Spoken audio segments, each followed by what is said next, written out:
Hello साथियों, स्वागत है आप सभी का। साथियों, आज हम सीखेंगे कि उल्लास साक्षरता अभियान के अंतर्गत किस तरह से निरक्षर को एपियर दिखाना है। जैसा कि हम जानते हैं, एग्ज़ाम डेट जो है 20 सितंबर 2026 को घोषित हो चुकी है। तो अब जितने भी निरक्षरों को हमने चिन्हित किया है, ठीक है, उनका डेटा पोर्टल पर आ चुका है। अब हमें जितने भी, जैसे आपने 50 अगर चिन्हित किए हैं, उनमें से आप चाहते हैं कि 20 की परीक्षा कराना चाहते हैं इस डेट पर, तो उनको आपको दिखाना होगा एपियर। तो किस तरह से पोर्टल पर एपियर दिखाना है, चलिए सीखते हैं। आपको सर्च करना होता है उल्लास, ठीक है, उल्लास सर्वे आप सर्च करेंगे तो ये पोर्टल आ जाएगा ullas.education.gov.in। इस लिंक को ओपन कर लें। लिंक ओपन करने के बाद यहाँ पर देखिए, आपको लॉगिन वाया OTP करना है, ठीक है। OTP आएगा, लॉगिन हो जाएगा। अगर आप चाहें तो पासवर्ड बना सकते हैं यहाँ से मोबाइल नंबर डालकर, और पासवर्ड यहाँ से क्रिएट कर लेंगे फॉरवर्ड पासवर्ड पर, ठीक है। चलिए हम लॉगिन वाया OTP करेंगे। मोबाइल नंबर डाल के कैप्चा डालकर सेंड OTP करेंगे। तो इस तरह से OTP डाल दिया है। अब फिर से कैप डालना होगा, कैप्चा, तब करेंगे वेरीफाई OTP। वेरीफाई OTP कर देंगे।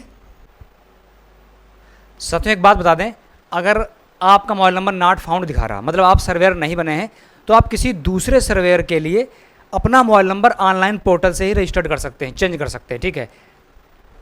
तो इस तरह से हम लॉगिन हो चुके हैं। अब देखिए, करंट सेशन में 2026-27 यहाँ पर सिलेक्ट होता है, और इस सत्र में देखिए जो भी आप सर्वेयर बनाएंगे आपके विद्यालय से वो दिखेगा। यहाँ पर इस सत्र में कोई सर्वेयर नहीं बना है। हमने 6 निरक्षरों को इस साल इस सत्र में चिन्हित किया है, और एक वॉलेंटियर टीचर यानी एक पढ़ाने के लिए किसी गांव को चिन्हित किया है। 6 में से 5 अनटैग्ड दिखा रहा, मतलब 5 निरक्षर को अभी तक आपने किसी VT के साथ टैग नहीं किया है पढ़ाने के लिए, सिर्फ एक को किया तो एक दिख रहा है।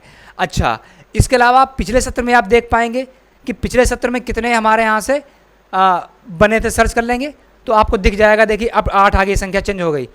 पीछे जाएंगे तो फिर से संख्या चेंज हो जाएगी, क्योंकि इस सत्र में कोई भी सर्वेयर नहीं बनाया गया।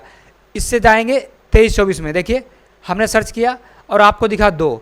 इससे पहले अगर जाएंगे तो डेटा चेंज होता रहेगा। देखिए, अब 22-23 में 84 निरक्षरों को चिन्हित किया गया था। अब आप देख लीजिए कि सत्र वाइज है, लेकिन अभी तक जिन निरक्षरों की परीक्षा आपने नहीं कराई है, भले उन्हें आपने 22-23 सत्र में, 20-21 सत्र में इसमें चिन्हित किया था, वो सारे डेटा दिखेगा। और आपको जब तक परीक्षा उसकी नहीं कराएंगे तब तक वो जो है यहाँ से हटेगा नहीं, मतलब वो पास नहीं होगा, तो पोर्टल से वो सर्टिफिकेट प्राप्त नहीं होगा, वो पेंडेंसी आपको दिखाती रहेगी, ठीक। चलिए, तो ये काम यहाँ से देख लेंगे। अब आपको करना क्या है, राइट साइड में अगर देखेंगे तो यहाँ से सर्टिफिकेशन का ऑप्शन होगा। अगर आप मोबाइल पर फिल कर रहे हैं तो आप लेफ्ट साइड में एक मीनू खुलेगा, उस पर क्लिक करेंगे तब भी लिस्ट ऐसी ओपन हो जाएगी। इस पर क्लिक किया हमने, एग्ज़ाम सर्टिफिकेशन पर, यहाँ से एक PDF ओपन होती है। इस PDF में बताया गया है किस तरह से आपको प्रोसेस करना है, ठीक है। चलिए, इसको बंद कर दिया। अब देखिए, यहाँ पर अगर आप देखेंगे टोटल लर्नर्स 100 लिखा हुआ है, जिनमें से सर्टिफाइड 17 मतलब पास हो चुके हैं, इनको सर्टिफिकेट जारी हो चुका है। यहाँ पर अगर आप देखेंगे न्यू शॉर्ट लिस्ट लर्नर्स 83, मतलब अब जो है 83 निरक्षर तैयार हैं एग्ज़ाम देने के लिए, एग्ज़ाम में एपियर होने के लिए। आप चाहो तो सभी को एपियर दिखा सकते हो या इनमें से कुछ चूज़ कर सकते हो। अब देखिए नीचे यहाँ पर दिखाएगा फेल्ड लर्नर्स, मतलब जिन्होंने एग्ज़ाम दिया था, अगर फेल्ड में है तो डेटा यहाँ देख पाएंगे, ठीक। अच्छा, नीचे आ जाएंगे, अब ये लिस्ट आपको दिख जाएगी यहाँ से। अब साथियों देखेंगे, जो ग्रीन से हैं वो पास हो चुके हैं, लिखा क्या, passed not eligible for new exam, अब इनका एग्ज़ाम नहीं कराया जा सकता, ये पास हो चुके हैं। जिन पर टिक नहीं लगा है, ठीक है, इनको आप एपियर फॉर एग्ज़ाम दिखा सकते हैं। यानी जो 20 सितंबर का एग्ज़ाम होने जा रहा है, इसके लिए अब आपको क्या करना है, इस पर आपको सब पर टिक लगानी होगी। इस तरह से सब पर आपको चूज़ करना होगा, सिलेक्ट करना होगा, ठीक है।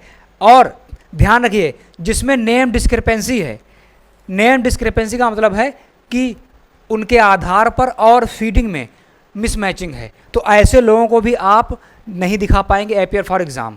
तो इसके लिए अलग से संशोधन करना होगा, ठीक है। जब तक ये नहीं होगा तब तक एपियर फॉर एग्ज़ाम नहीं दिखा पाएंगे, बाकी आप एपियर दिखा सकते हैं, ठीक है। तो हम चलिए एपियर दिखाते हैं। हम इसको देखिए, जैसे इसको हम टच करेंगे ये टिक लग जाएगा 3, इसको नहीं कर पाएंगे, क्यों, क्योंकि ये डिस्क्रिपेंसी का केस है। जब तक संशोधन नहीं होगा तब तक नहीं होगा, ठीक है। जिनको आप लोग दिखाना है इनको आप इस तरह से टिक लगाते जाएंगे। फिर देखिए नेक्स्ट पेज में चले जाएंगे हम लोग, और ज़्यादा से ज़्यादा लोगों का एग्ज़ाम दिखाइए। और ये पोर्टल से पेंडेंसी हटाइए। देखिए फिर से एक नेम डिस्क्रिपेंसी वाला केस आ चुका है, ठीक है। तो साथियों इस तरह से देखिए हमने सेलेक्ट कर लिया है। अब हम क्या करेंगे, ये देखिए लिखा हुआ है अपीयर फॉर एग्ज़ाम, ठीक है।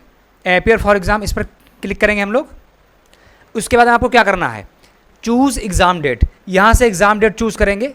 अब आपको एग्ज़ाम डेट 20 सितंबर दिखेगा, ठीक है। इस पर हमने चूज़ कर लिया इसको। जैसे हम चूज़ करेंगे जितने लोगों को हमने किया है शॉर्ट लिस्ट, उनकी लिस्ट दिख जाएगी। एक बार चेक कर लें, ठीक है। हमने इतने लोगों को शॉर्ट लिस्ट कर दिया, ठीक है। चलिए अब हम कर देंगे यहाँ से कन्फर्म। तो आप देखेंगे learners have been shortlisted successfully, ठीक। तो इतने लर्नर्स का जो है एग्ज़ाम 20 सितंबर में कराना होगा। अब देखिए आपको दिखेगा यहाँ से। अब आप देखिए जिसको आपने शॉर्ट लिस्ट किया है उस पर दिखागा रिजल्ट अवेटेड, है ना, रिजल्ट अवेटेड। अब इनका एग्ज़ाम 20 सितंबर को होगा, ठीक है। इनके मार्क्स फीड किए जाएंगे, फीड करने के बाद सर्टिफिकेट अपलोड हो जाएगा। अब देखिए जिनको हमने किया है शॉर्ट लिस्ट उनकी PDF डाउनलोड कर लीजिए। कैसे करेंगे, एक्सपोर्ट बटन है, इस पर क्लिक किया हमने। आप चाहे तो एक्सेल में कर लीजिए, चाहे PDF में। हम PDF में करते हैं। तो जिनको आपने शॉर्ट लिस्ट किया है उनकी PDF आ जाएगी, उससे प्रिंट आउट ले लें। तो देखिए डाउनलोड हो चुकी, ओपन कर लिया हमने यहाँ से। अब देखिए ये सारे जो निरक्षर जो हैं आ गए। देखिए कुछ का एग्ज़ाम हो चुका है, वो भी इसमें दिखेगा आपको, देखिए, ठीक है। इनका एग्ज़ाम 20 सितंबर को है, ठीक है, 20 को है। तो ये प्रिंट आउट ले लेंगे, तो इससे आपको बहुत आसानी रहेगी कि इन्हीं का आपको एग्ज़ाम कराना है, ठीक है। तो साथियों इस वीडियो में इतना ही। उम्मीद करते हैं वीडियो के माध्यम से आप एक काम कर पाएंगे।